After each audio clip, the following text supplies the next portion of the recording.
Seri 11 Bukek Xiansu. Suling Emas Naga Siluman. Cerita, Ho Ping Hu. Audiobook, novel silat. Bab 53. Memang ada beberapa kali terjadi kekecualian dan ketua Xiao Limpai kadang-kadang menerima murid bukan pendeta. Akan tetapi tentu saja pilihan para pimpinan Xiao Limpai itu dilakukan dengan amat teliti, terhadap seorang bukan Huixiao yang benar-benar memiliki bakat baik dan juga watak yang bersih. Akan tetapi, sejak Xiao Limpai dimusuhi oleh Kaisar, sejak sebuah cabang Xiao Limpai dibasmi oleh Kaisar Yung Cheng, berubahlah peraturan di biara Xiao Limpai sebagai pusat Xiao Limpai. Melihat bayangan mengancam dirinya, Xiao Limpai merasa perlu untuk memperkuat diri, yaitu tentu saja dengan jalan memperbanyak murid-muridnya. Pula, sikap bermusuh yang diambil oleh Kaisar itu mendorong Xiao Limpai untuk berpihak kepada patriot. Ketika mendengar bahwa biara Xiao Limsi membuka pintunya untuk menerima orang-orang luar, bukan Huixiao, menjadi muridnya, berbondong-bondong datanglah pemuda-pemuda dari berbagai kota dan dusun membanjiri kuil atau biara itu. Akan tetapi, ternyata pintu biara yang tebal itu tertutup. Kiranya, biarpun telah merubah peraturannya, para pimpinan Xiao Limpai tidak mau menerima sembarangan orang saja sebagai murid-murid Xiao Lim. Dan juga tidak mau menerima terlalu banyak. Oleh karena itu, mereka lalu mengadakan penyaringan, dan cara pertama adalah membiarkan mereka itu di luar pintu gerbang yang tertutup. Ini merupakan ujian pertama untuk melihat ketekunan, ketekadan dan daya tahan mereka. Puluhan orang muda yang berlutut di depan pintu gerbang itu mereka diamkan saja, tidak diterima masuk dan setelah lewat sehari semalam, banyak sudah di antara mereka yang pergi meninggalkan tempat itu dengan hati kesal. Masih ada sisanya yang tetap berlutut di situ. Para pimpinan Xiao Limpai juga diam-diam mengadakan ujian dengan cara mengeluarkan dan menyediakan makanan dan minuman di depan pintu gerbang. Para muda yang memang sudah kelaparan dan kehausan, setelah berlutut di luar pintu gerbang selama 2 hari 2 malam, banyak yang tidak tahan melihat adanya makanan dan minuman itu. Mereka menyerbu, makan minum dan muncullah Huixiao Xiao Limpai yang menyatakan bahwa mereka yang makan atau minum itu dianggap tidak lulus dan dipersilakan pulang saja. Banyaklah yang gugur dalam ujian pertama ini. Kalau tadinya yang ada 100 orang lebih, setelah lewat 4 hari 4 malam, hanya tinggal 7 orang saja yang tinggal di depan pintu gerbang. Mereka itu kepanasan dan kehujanan, kelaparan dan kehausan dan akhirnya, setelah mereka hampir roboh pingsan, barulah seorang Huixiao pimpinan keluar dari pintu gerbang dan menyuruh anak murid Xiao Limpai untuk menggotong mereka ke dalam biara. Jangan dikira bahwa ujian itu saja yang dialami oleh para calon murid Xiao Limpai ini. Mereka masih diuji lagi, yaitu bakat mereka, ketangkasan mereka, dan juga ketekunan atau kesabaran mereka. Setelah diuji untuk dilihat bakat masing-masing, mereka bukan secara langsung diberi pelajaran ilmu silat. Ada yang disuruh bekerja di dapur di mana setiap hari dilakukan pekerjaan memasak bubur dan sayur banyak sekali untuk makanan para anggota Xiao Limpai yang hampir 200 orang banyaknya. Ada yang diberi pekerjaan memikul air, memikul kayu bakar, membelah kayu, membersihkan kuil dan sebagainya. Bagi yang tidak sabar, tentu saja pekerjaan-pekerjaan itu menyiksa rasanya. Mereka memasuki Xiao Limpai dengan keinginan diajar ilmu silat, akan tetapi setelah diterima, mereka itu hanya disuruh bekerja seperti budak belian. Mereka itu pada mulanya tidak tahu bahwa pekerjaan sehari-hari itu merupakan pelajaran pokok atau dasar bagi mereka. Para Huixiao yang mengepalai bagian masing-masing itu membuat ketentuan dan mengharuskan mereka melakukan pekerjaan dengan cara-cara tertentu pula. Misalnya yang bekerja memikul air harus menggunakan pikulan dari batang-batang penjalin yang diikat menjadi satu dan setelah pemikulnya mulai dapat memikul sambil berlari dan tidak merasa berat lagi, maka batang penjalin itu dikurangi 1. Pengurangan itu terus dilakukan sampai tinggal beberapa batang saja sebagai pikulan itu. Dengan demikian, tanpa disadari, tanpa dirasakan oleh si murid, dia telah mulai berlatih sinkang dan tahu-tahu dia akan memperoleh tenaga sinkang yang amat kuat. Ada yang pula memanggul-manggul kayu bakar. Setiap kali, panggulannya itu ditambah sebatang kayu. Penambahan ia terus dilakukan, sebatang demi sebatang tanpa ia rasakan sampai tahu-tahu dia dapat memanggul sejumlah kayu bakar yang hanya akan dapat dipanggul oleh 4-5 orang. Dengan demikian dia telah menghimpun tenaga guakang yang hebat. Yang pekerjaannya membelah kayu juga diberi golok tajam, akan tetapi dia tidak boleh mengasah goloknya yang makin lama menjadi semakin tumpul dan lambat laun dia telah memupuk tenaga yang demikian kuat sehingga dengan tangan telanjang saja dia akan mampu membelah kayu. Yang bekerja memasak bubur harus mengaduk bubur beberapa buah kuali besar. Kalau terlambat mengaduk, buburnya akan gosong.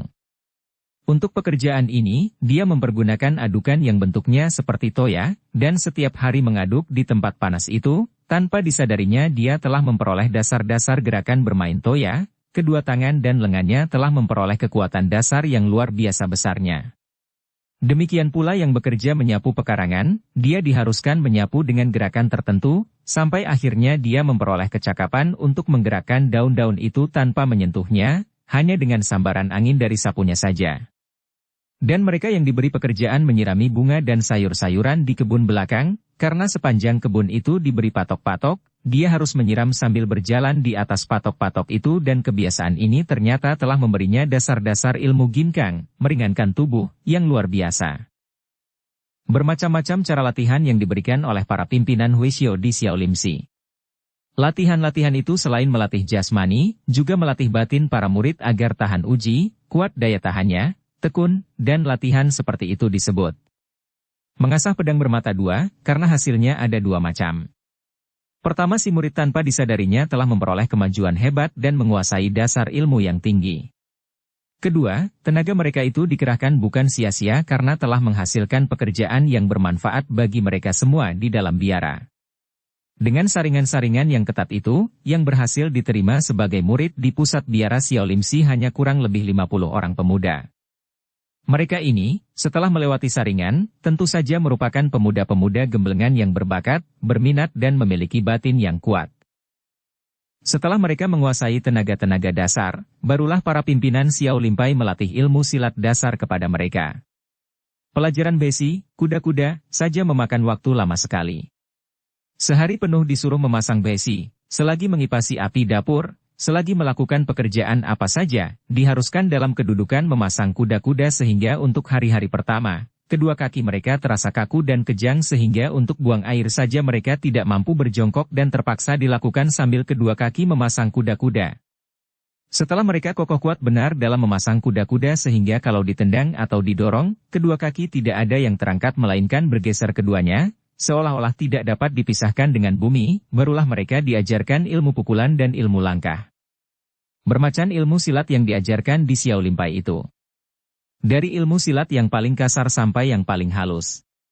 Ada Kaokun, silat monyet, Houkun, silat harimau, Choakun, silat ular, Hokun, silat bangau, Liongkun, silat naga, dan masih banyak lagi ilmu silat yang didasarkan pada gerakan-gerakan binatang. Para cerdik pandai dari biara Xiaolimsi selama ratusan tahun memperhatikan semua gerakan binatang buas dengan tekun sekali. Mereka melihat bahwa setiap binatang liar memiliki gerakan membela diri yang timbul secara naluri, akan tetapi justru karena naluri membela diri ini, di dalamnya tersembunyi gerakan-gerakan yang amat hebat, yang sesuai dengan kekuasaan alam yang telah memberi kepada masing-masing itu kemampuan untuk membela diri. Hal ini amat menarik hati para cerdik pandai itu dan mereka pun mencatat, mempelajari dan meniru gerakan-gerakan itu, bukan hanya gerakannya, melainkan cara bernapas ketika bergerak, cara mengumpulkan tenaga ketika bergerak, maka terciptalah ilmu silat yang berdasarkan gerakan-gerakan binatang liar itu. Dan karena para pendeta itu adalah orang-orang yang suka akan sastra dan seni, maka mereka pun tidak melupakan segi-segi keindahan dan kegagahan dari gerakan binatang-binatang itu, maka gerakan ilmu silat yang mencontoh gerakan binatang pada dasarnya itu memiliki sifat-sifat gagah yang indah sekali. Demikianlah keadaan Xiaolimsi pada waktu itu. Para pimpinan Xiao Limpai tidak tahu sama sekali bahwa di antara pemuda yang diterima sebagai murid, terdapat beberapa orang kaki tangan pemerintah Manchu yang sengaja menyusup dan menyelundup dan diterima menjadi murid pula. Mereka ini ditugaskan untuk memata-matai gerakan Xiao Limpai dan dengan masuk menjadi murid, tentu saja mereka dapat mengetahui semua rahasia perkumpulan ini. Pada suatu hari, ketika dua orang mata-mata ini, yang sebelum masuk menjadi murid Xiao Limpai tentu saja sudah memiliki kepandaian ilmu silat yang cukup tinggi, sedang memasuki gudang perpustakaan untuk melihat-lihat kitab-kitab Xiao Limpai, mereka kepergok oleh Huisan Huishyo, seorang di antara para pimpinan Xiao Limpai di waktu itu.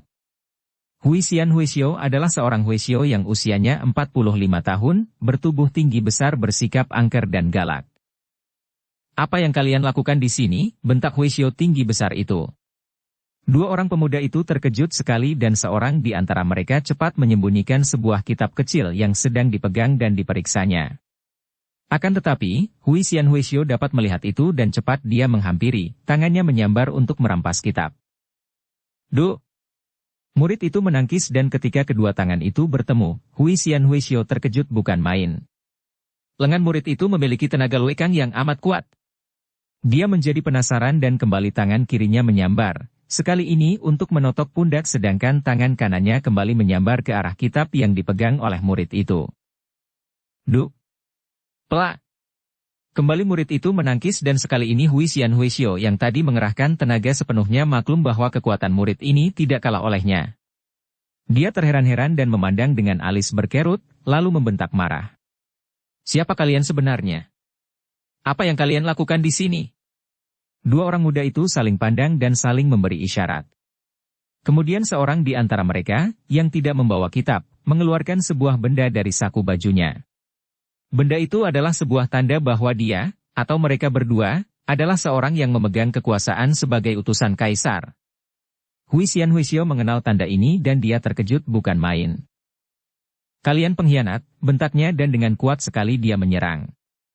Akan tetapi, orang yang memegang tanda kekuasaan itu menangkis dan dengan lihai sekali dua orang pemuda itu telah mengepungnya dari depan belakang, dengan gaya silat dari utara. "Hui Xian Huixiu," kata pemegang tanda kekuasaan itu, suaranya mengejek. "Mungkin engkau mati di tangan kami, atau kami berdua mati di sini. Akan tetapi ingat, kami adalah utusan kaisar dan gerak-gerik kami diikuti dari atas. Kalau kami tidak keluar lagi dari sini, kalau kami mati di sini, bagi kami adalah mati dalam melaksanakan tugas. Akan tetapi biara ini akan dibasmi oleh bala tentara kaisar, dan kalian semua termasuk engkau, akan mati konyol." "Hui Xian Huixiu, kami tahu mengapa engkau menjadi Huixiu," sambung orang kedua yang memeriksa kitab tadi. "Engkau masuk di sini karena patah hati. Engkau masih muda dan kami kira tidak sebodoh tua bangka yang keras hati itu, hendak melawan pemerintah.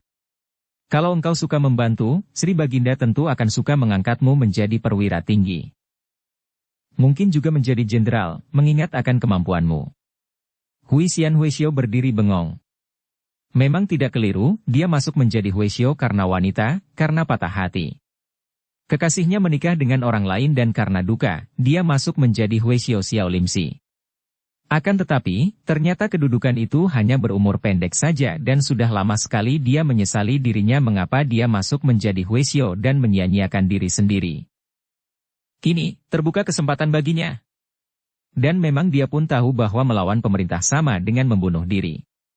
Dia sudah tidak setuju dan sering menentang keputusan suhunya, ketua Xiao Limpai yang menerima murid-murid luar dan yang bergabung dengan kaum patriot penentang kaisar itu. Kini, kesempatan baik terbuka. Mereka lalu berbisik-bisik dan mulai saat itulah Hui Xian Huixiu, seorang di antara kepercayaan-kepercayaan dan murid-murid terlihai dari ketua Xiao Limpai, diam-diam menjadi pengkhianat dan menjadi kaki tangan kaisar. Hui Xian Huixiu mulai dengan usahanya membujuk murid-murid Xiao Limsi untuk mengikuti jejaknya dan memang dia berhasil membujuk beberapa orang yang siap membantunya dan membantu pasukan pemerintah kalau saatnya tiba, yaitu membantu pasukan untuk membasmi Xiao Limsi.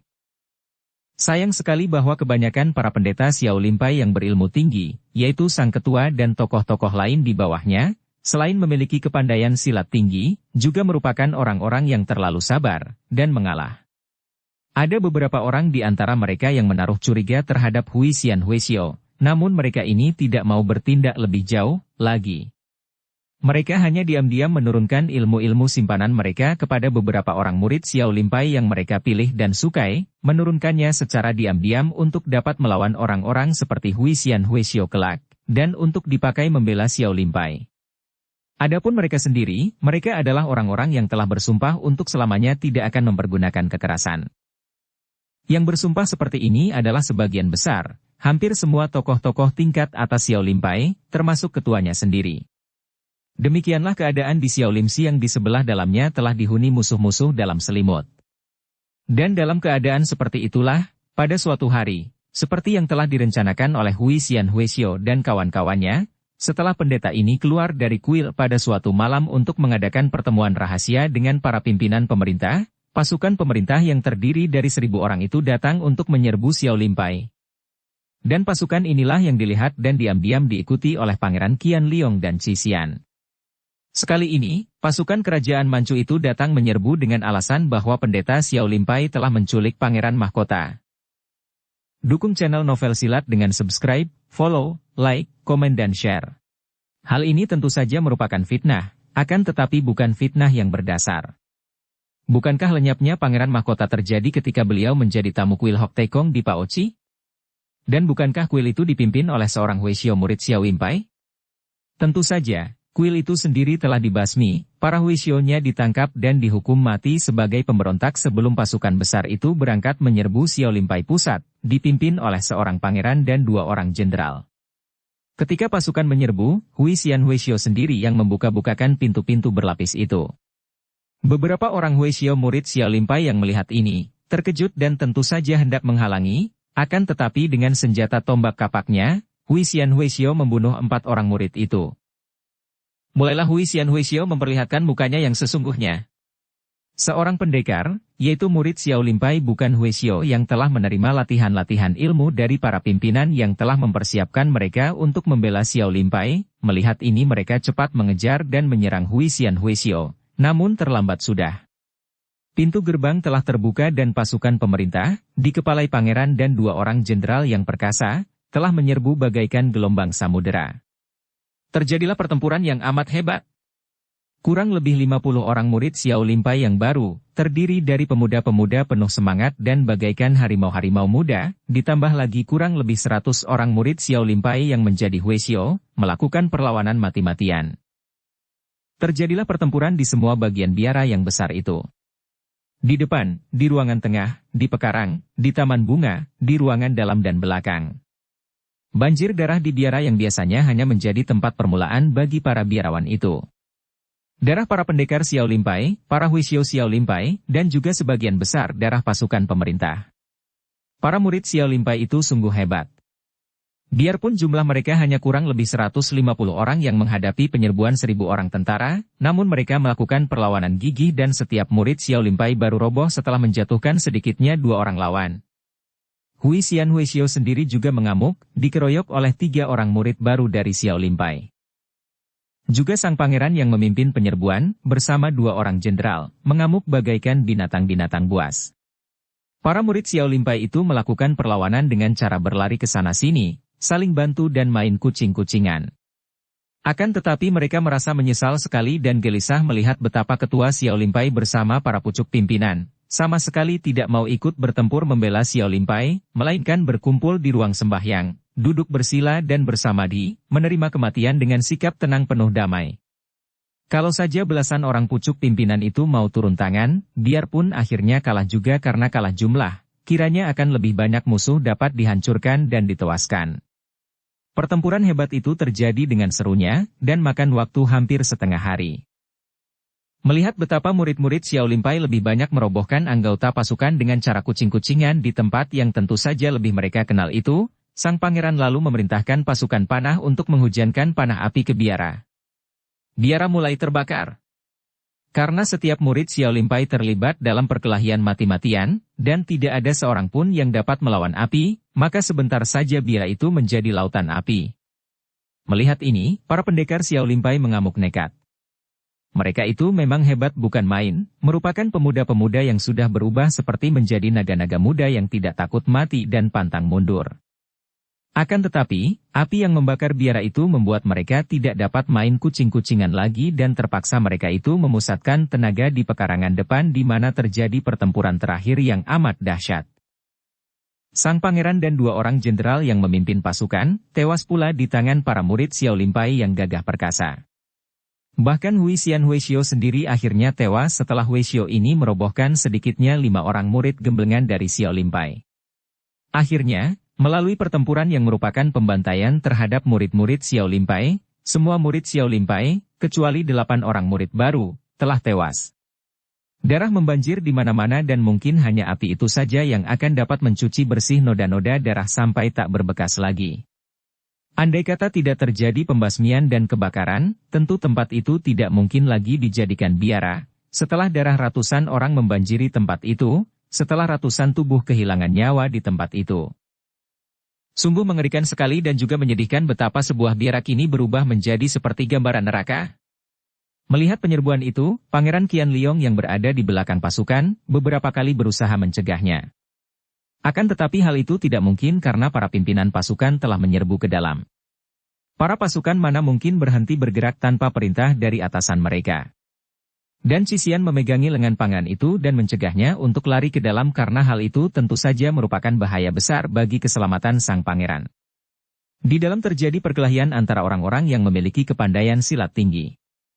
Untuk dia sendiri, tentu saja Qi dapat melindungi dirinya dari senjata-senjata dan pukulan-pukulan yang menyasar. Akan tetapi bagaimana pangeran akan dapat menyelamatkan diri? Untuk melindungi pangeran di antara pertempuran yang telah menjadi semacam peperangan kecil itu pun kiranya amat berbahaya dan sukar. Maka Qi mencegah sang pangeran untuk lari masuk sehingga pangeran itu hanya dapat menonton sambil membanting-bantingkan kaki dan beberapa titik air mata mengalir turun di atas sepasang pipinya yang pucat. Qi sendiri merasa ngeri menyaksikan pembantaian itu. Makin terbuka matanya betapa buruk akibat daripada kekerasan, dari pihak manapun datangnya. Darah ini pun memandang semua penderitaan itu dengan mata yang tidak berat sebelah. Ia melihat betapa tentara yang tewas secara menyedihkan itu pun adalah manusia-manusia biasa saja, dan sesungguhnya tiada bedanya antara mereka dan para pendekar Xiao Limpai. Manusianya sama, penderitaan mereka pun sama. Dan dasar yang mendorong mereka sampai berbunuh-bunuhan itu pun sama, walaupun namanya saja mungkin berbeda. Para tentara itu pun menganggap kematian mereka sebagai pengorbanan perjuangan, atau setidaknya mereka mengabdi kepada pemerintah dan mereka itu merasa bahwa kematian di pihak mereka adalah kematian gagah perkasa, kematian seorang pahlawan, seorang tentara yang jantan. Di lain pihak, para pendekar Xiaolin pun memiliki dasar yang sama pula.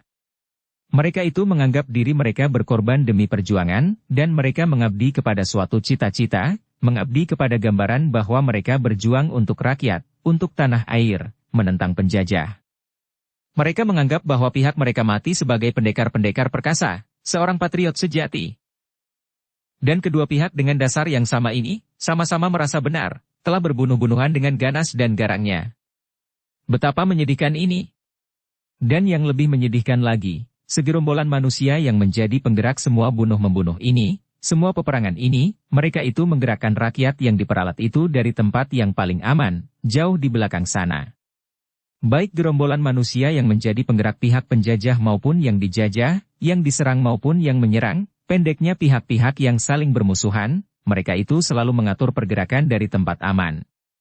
Dengan berbagai cara rakyat telah dapat ditariknya untuk menjadi prajurit, untuk menjadi pejuang, untuk menjadi patriot, untuk menjadi pahlawan dan banyak sebutan muluk lagi. Yang jelas, untuk menjadi alat atau senjata kelompok atau gerombolan itu. Dan kalau pergerakan itu menang, kelompok penggerak yang tadinya mengatur dari tempat aman dan jauh di belakang itu lalu muncul paling depan, dan menepuk dada dan mereka inilah yang akan menikmati buah dan hasil daripada kemenangan itu, lupa lagi kepada rakyat yang menjadi alat mereka, yang biarpun keluar sebagai pemenang namun tetap saja mengalami luka-luka. Rakyat ini lalu dilupakan, atau hanya diberi sekedar pujian-pujian kosong. Dan kalau kalah, gerombolan pengatur dari belakang itu akan lari lebih dulu, menyelamatkan diri, membawa apa saja yang berharga untuk dibawa, meninggalkan rakyat yang mereka peralat itu menjadi sasaran pembantaian lawan. Hal ini terjadi sejak ribuan tahun yang lalu sampai sekarang, di bagian manapun di dunia ini. Akan tetapi sungguh menyedihkan, sampai sekarang pun manusia masih belum mau membuka mata melihat kenyataan ini, karena mabok akan pujian, mabok akan kedudukan, mabok akan kekuasaan yang memang terdapat dalam semua itu. Apalagi selalu didengung-dengungkan sebutan-sebutan muluk dalam slogan-slogan kosong. Tidak ada rakyat di dunia ini yang mau atau suka perang. Hanya orang gila dan tidak waras otaknya sajalah yang mau untuk perang. Tidak pernah ada rakyat yang menganjurkan perang. Rakyat di seluruh dunia ingin hidup tentram dan penuh damai. Akan tetapi, ada saja kelompok manusia yang haus akan kekuasaan, menyalahgunakan kesetiaan rakyat, membakar-bakar hati mereka, untuk mencapai ambisi-ambisi pribadi dalam batin mereka yang menamakan dirinya pemimpin-pemimpin rakyat, di seluruh dunia ini. Kapankah rakyat di seluruh dunia ini tidak ada kecualinya, membuka mata dan melihat kenyataan ini, tidak mau lagi dibodohi dengan segala slogan kosong, menolak perang? Betapa kita rindu akan keadaan dunia seperti itu. Ketika pertempuran sudah mendekati akhirnya, ketika 8 orang pendekar yang menjadi sisa dari kurang lebih 150 orang murid Xiao Limpai yang melawan itu masih melawan, sedangkan para pendeta yang bersamadi di dalam menjadi makanan api yang berkobar, barulah Cisian membiarkan pangeran dengan pengawalannya menerobos masuk ke dalam pekarangan luar itu. 8 orang pendekar itu telah terkurung rapat dan agaknya betapapun lihai mereka, namun mereka sudah amat lelah, dan tak lama lagi mereka ini pun tentu akan roboh mandi darah dan tewas. Berhenti. Hentikan pertempuran gila ini. Di sini Pangeran Mahkota Qianliong yang bicara. Pangeran itu berteriak sambil berdiri di tempat tinggi setelah dibawa oleh Cisian ke tempat itu. Para prajurit dan perwira yang mengepung 8 orang pendekar itu berhenti menyerang dan melompat mundur, lalu menoleh. Mereka mengenal pemuda yang sederhana itu, lalu mereka memberi hormat. Hidup sang pangeran, mereka berseru. 8 orang pendekar itu pun berdiri memandang. Mereka semua tidak memakai baju, hanya bercelana panjang saja. Tubuh mereka berkilat oleh keringat dan darah, dan tubuh-tubuh itu membayangkan kekuatan luar biasa. Tubuh pemuda-pemuda yang tidak begitu besar, namun jelas membayangkan kekuatan yang membaja. Celana mereka pun penuh percikan darah dan lengan tangan dan senjata mereka berlepotan darah pula. Sejenak sang pangeran memejamkan kedua matanya, penuh kengerian. Bahkan Cisian sendiri, seorang pendekar yang memiliki kesaktian, merasa ngeri. Belum pernah selamanya dia melihat pemandangan seperti ini, walaupun ia pernah menyaksikan peperangan di lereng Himalaya dahulu. Yang mendatangkan kengerian adalah melihat mayat para pendekar yang tewas dalam pengeroyokan yang berat sebelah ini. Dan suasana di situ panas sekali, panas oleh keadaan perkelahian dan panas oleh api yang bernyala-nyala membakar biara. Panas luar dalam. Aku, Pangeran Mahkota Qianliong, memerintahkan agar semua pasukan berkumpul dan mengundurkan diri dari kuil ini, dan membiarkan sisa orang Xiao Limpai untuk pergi dari sini tanpa diganggu. Mendengar perintah ini, para sisa pasukan itu tidak ada yang berani membantah. Apalagi mereka sendiri pun sudah merasa lelah, dan gentar melihat banyaknya teman mereka yang tewas, gentar menghadapi 8 orang pendekar Xiao Limpai yang amat tangguh itu. Turun semangat mereka melihat betapa 2 orang jenderal dan pangeran yang memimpin pasukan telah roboh dan tewas pula. Maka, mendengar perintah ini, mereka lalu mundur dan para perwira lalu mulai meneriakkan perintah-perintah, ada yang menolong teman yang terluka, ada yang merawat luka masing-masing. 8 orang pendekar Xiao Limpai itu sejenak memandang kepada sang pangeran dan dara yang mengawaninya itu, pandang mata tajam penuh kebencian, penuh permusuhan, penuh dendam. Akan tetapi juga penuh pengertian bahwa pangeran ini lain daripada yang lain, dan mereka lalu pergi meninggalkan tempat itu dengan langkah gagah. Sedikit pun tidak menengok lagi kepada sang pangeran, apa pula menghaturkan terima kasih, walaupun mereka tahu benar bahwa sang pangeran baru saja menyelamatkan nyawa. Mereka, manusia tak tahu diri. Tidak mengenal budi. Cisian marah-marah, mengepal tinju memandang kepada 8 orang pemuda gagah perkasa yang pergi itu. Sang pangeran tersenyum. Tenanglah, Nona Bu. Apakah engkau tidak dapat membayangkan keadaan hati mereka? Baru saja terjadi pembantaian besar-besaran. Saudara-saudara mereka, ratusan jumlahnya, dibunuh, dibakar hidup-hidup dan Xiao Limpai yang merupakan perguruan mereka dibasmi, dibakar. Lalu, setelah tinggal 8 orang, aku menyelamatkan mereka. Apa artinya itu bagi mereka? Tapi, bukan Paduka yang menyuruh dilakukannya pembantaian ini. Apa bedanya bagi mereka? Yang melakukan pembantaian adalah pasukan pemerintah, dan aku adalah Pangeran Mahkota, calon kaisar, jadi pemerintah juga. Tentu saja mereka tidak berterima kasih, bahkan mungkin menganggap pengampunan atau penyelamatan ini sebagai suatu pukulan dan penghinaan bagi kehormatan mereka. Cisian terkejut sekali. Dan Paduka sengaja menyelamatkan mereka, padahal Paduka tahu bahwa akan makin mendendam kepada Paduka? Pangeran itu menarik napas panjang. Terserah. Yang penting, aku tidak bermaksud menghina mereka. Engkau tentu masih ingat ketika kukatakan kepada pemuda perkasa Kunlun Pai itu bahwa aku tidak berdaya. Bukan kehendakku aku dilahirkan sebagai putra kaisar dan kini menjadi pangeran mahkota. Hanya yang kutahu, aku akan berdaya sekuat tenagaku lahir batin untuk menjadi seorang manusia yang benar. Kalau toh tindakanku dinilai salah, terserah, akan tetapi yang penting, aku tahu bahwa apa yang kulakukan adalah benar dan bukan demi kepentinganku sendiri. Cixi Yan mendengarkan dengan penuh takjub, lalu menarik napas panjang. Pangeran, mendengar semua kata-kata Paduka, saya menjadi semakin bingung dan makin merindukan Su Heng, karena kiranya kalau Su Heng berada di sini, Su Heng akan dapat menerangkan dengan jelas tentang semua ini kepada saya.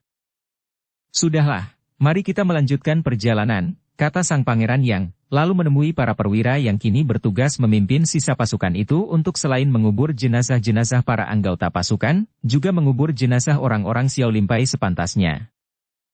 Ini merupakan perintah kami, kalau tidak dipenuhi sebagaimana mestinya akan kami hukum.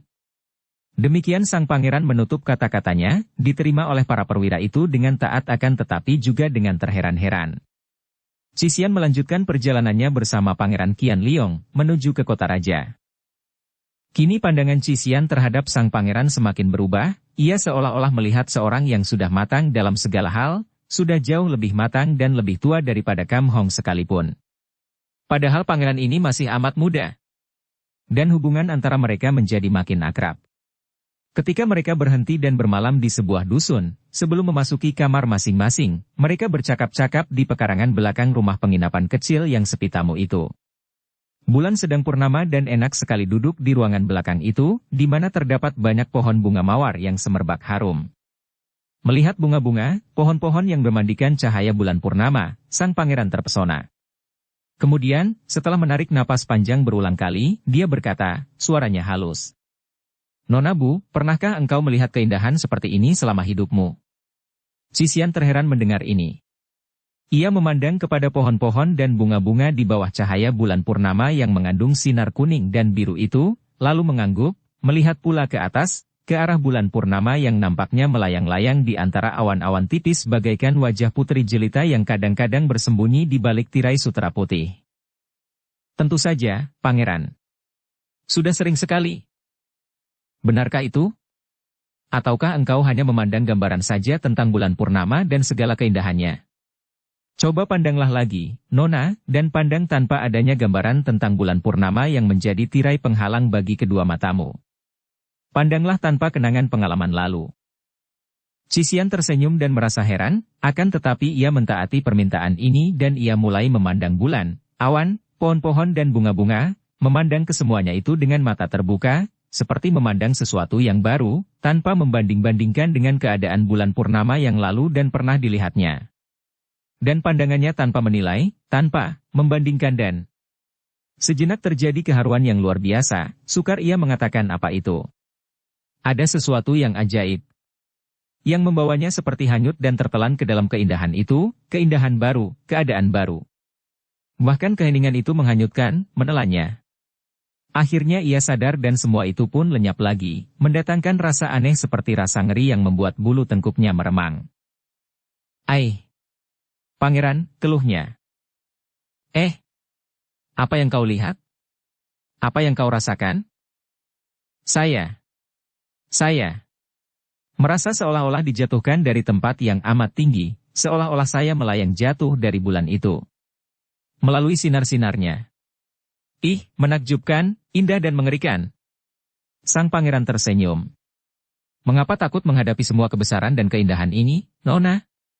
Mengapa takut menghadapi kesendirian dan persatuan dengan segala sesuatu?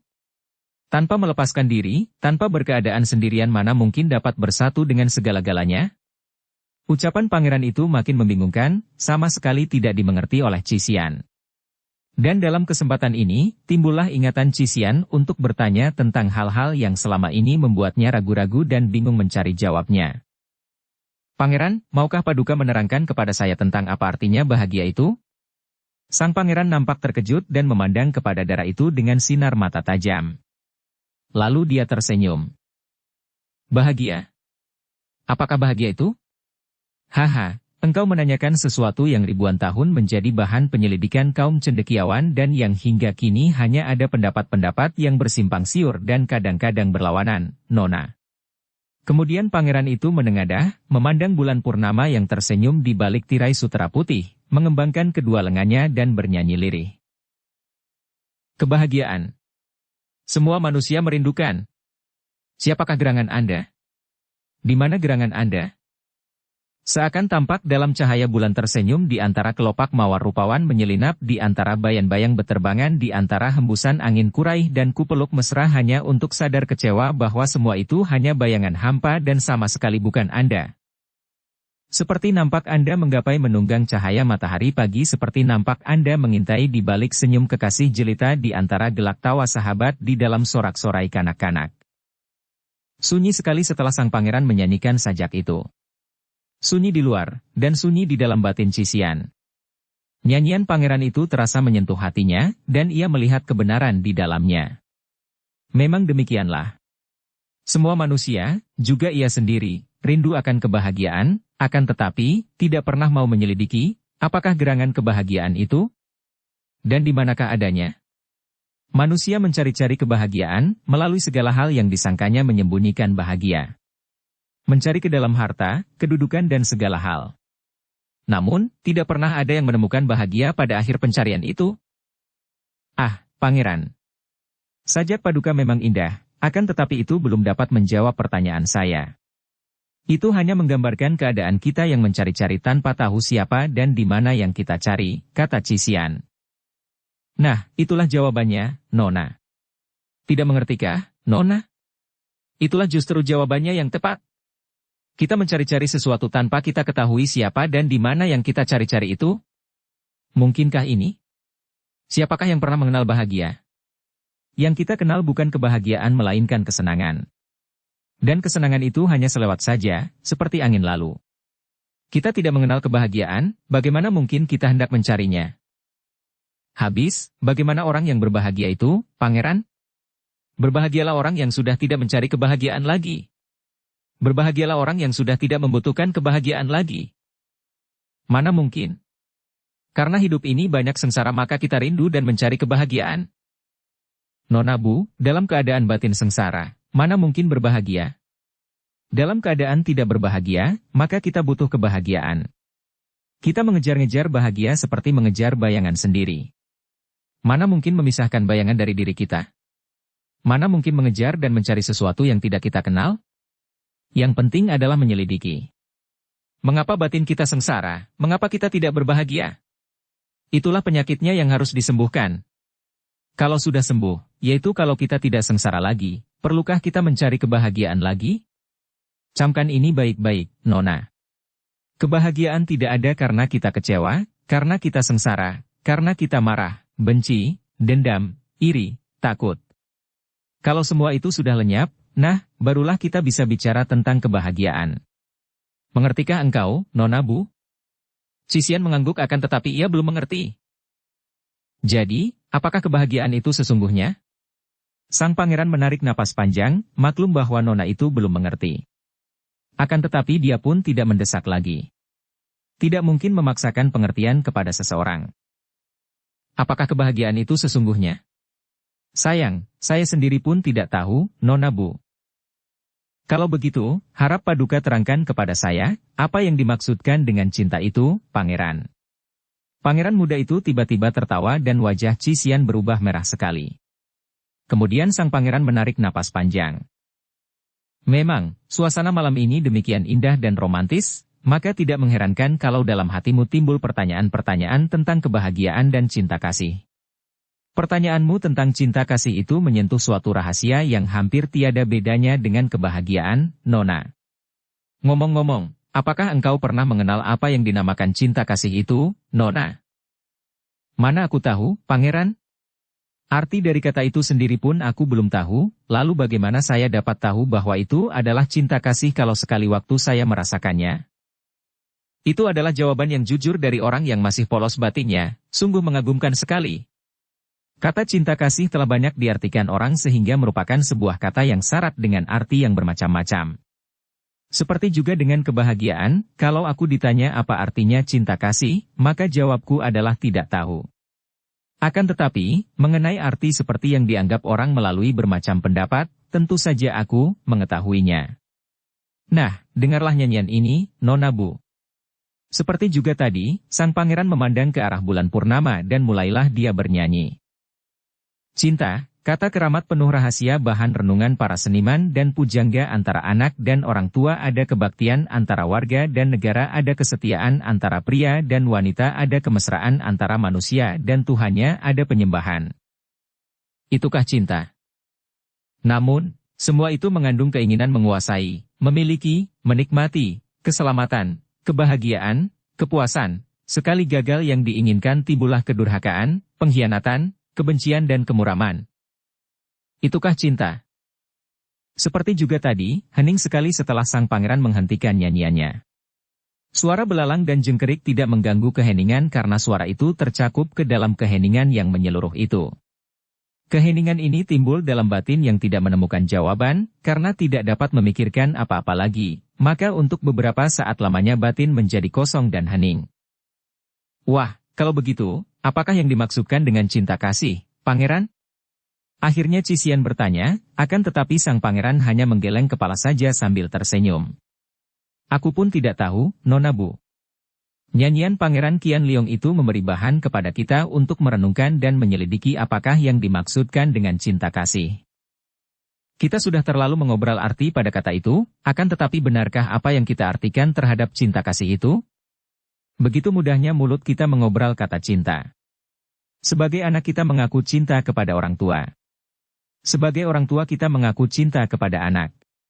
Cintakah kita kepada orang tua kita kalau kita hanya ingin disenangkan saja, dituruti kehendak kita saja oleh orang tua, kemudian sekali waktu orang tua tidak bisa atau tidak mau menuruti, kita lalu berbalik marah dan membencinya?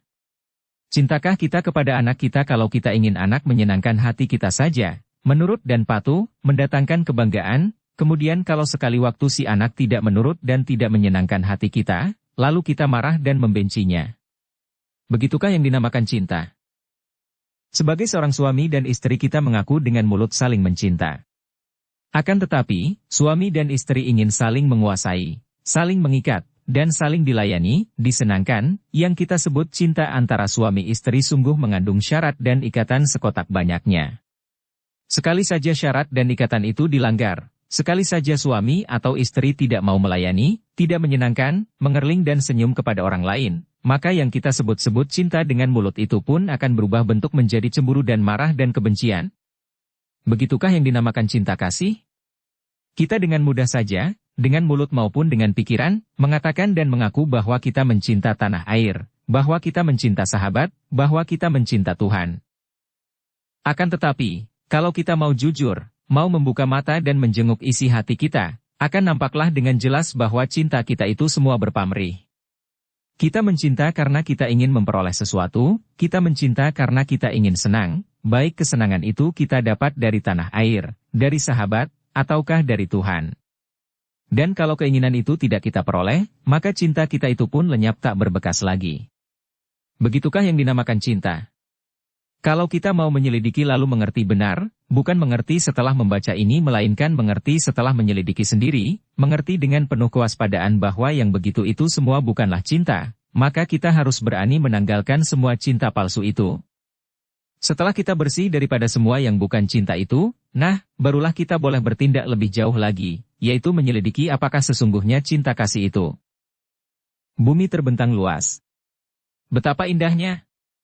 Sinar matahari di pagi hari, kabut dan embun, kesegaran, tanaman-tanaman, pohon-pohon, bunga-bunga, buah-buah, gunung dan jurang, sawah ladang, lembah, sungai, awan, matahari tenggelam, bintang selangit, bulan cemerlang. Takkan ada habisnya kalau disebut satu demi satu. Semua begitu indah, keindahan untuk siapa saja yang mau menerima, bukan pemberian yang minta imbalan. Tanpa pamrih. Sinar matahari yang menghidupkan, untuk siapa saja dari jembel sampai raja. Keharuman bunga yang semerbak untuk siapa saja yang mau menciumnya, dari si bodoh sampai si cendekiawan, air, hawa udara. Semua ini. Ah, Tidak dapatkah kita membuka mata dengan waspada? Begitu terangnya sinar cinta kasih. Bukan dari siapa untuk siapa. Bukan dari aku untuk kamu, bukan dari dia untuk dia. Di mana ada aku? Aku, cinta kasih pun tiada.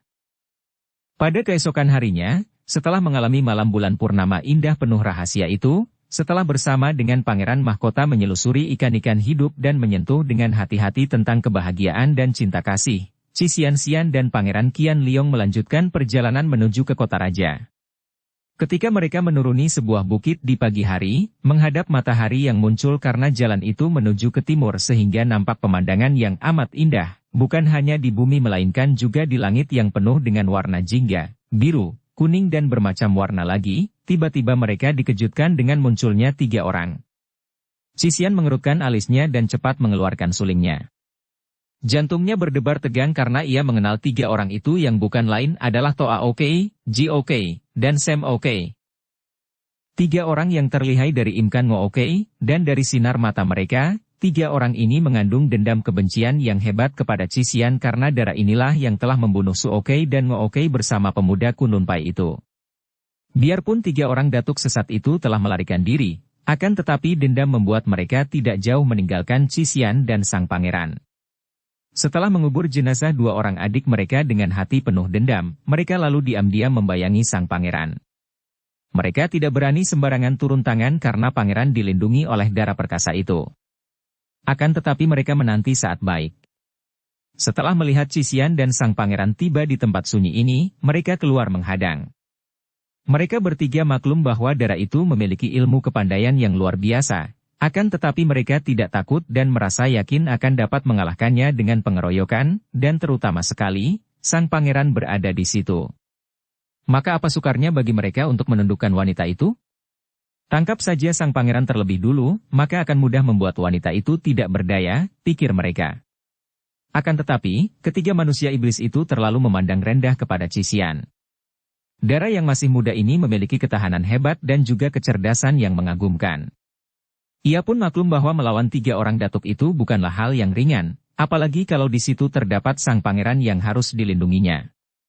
Maka, cepat ia mengajak sang pangeran turun dari atas punggung kuda mereka, kemudian tanpa mempedulikan 2 ekor kuda itu, Qi Xian sudah menggandeng tangan sang pangeran dan mengajaknya lari ke sebuah dinding bukit yang merupakan dinding tinggi. Bersambung ke bab 54. Dukung kami dengan subscribe, follow, like, komen dan share. Terima kasih.